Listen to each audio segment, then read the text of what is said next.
Pater Vehementissim amata in maternatua tutela insula haec lembata.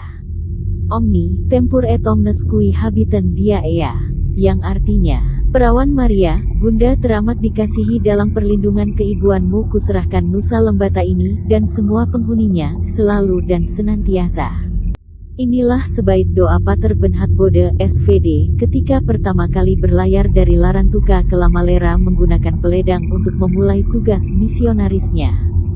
Doa ini didaraskan dengan sangat khusyuk ketika Pater Bode mendapat tantangan perdana ketika melintasi Laut Nanganas di wilayah Tanjung Naga, pada tanggal 24 September tahun 1920.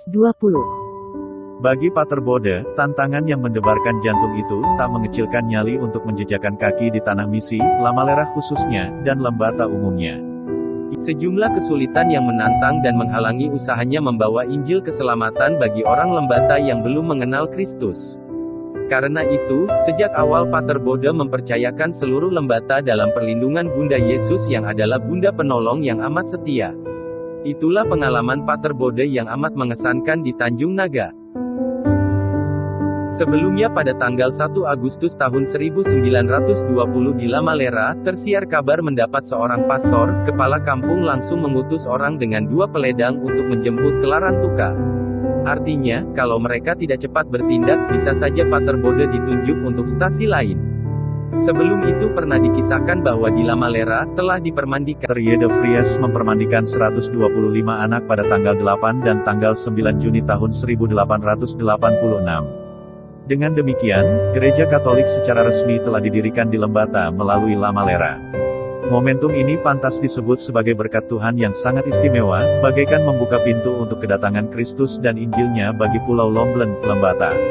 Itulah saat rahmat Tuhan sudah datang untuk Lembata melalui Lamalera. Ironisnya, saat itu, betapa sulitnya perhubungan dengan Lamalera karena letaknya terisolir dan jaraknya cukup jauh dari Larantuka, yang bisa ditempuh dengan perahu bermotor sekitar 6 jam pelayaran melintasi Laut Sawu yang kadang sangat bergelombang terutama pada musim barat. Karena itu, perlu dipahami bahwa setelah peristiwa iman itu, hanya 1 atau 2 kali setahun seorang pastor datang dari Larantuka dan tinggal selama 2 atau 3 minggu di Lamalera untuk mendampingi umat yang masih muda itu. Keadaan ini berlangsung hingga tahun 1896.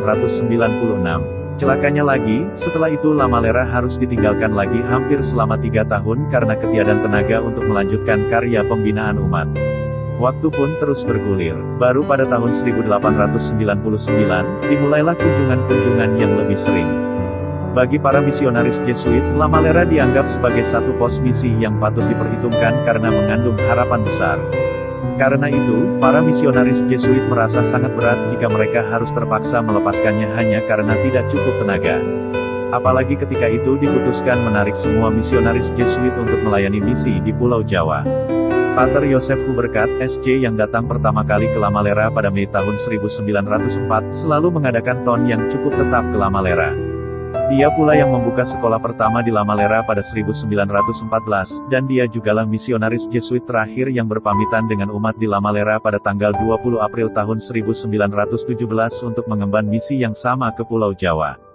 Setelah datangnya Pater Bode ke tanah Lamalera pada tanggal 24 September tahun 1920, barulah umat di Lamalera mendapatkan pelayanan iman secara baik hingga sampai didirikannya gereja pertama di Lamalera. Selama menjalani karya pastoral keliling Lembata, Pater Bode dan pastor pembantu lainnya berjalan kaki atau berkuda. Tiap pastor mempunyai 1 atau 2 ekor kuda. Pater Bode punya kuda bernama Sina yang dikenal kuat tetapi garang.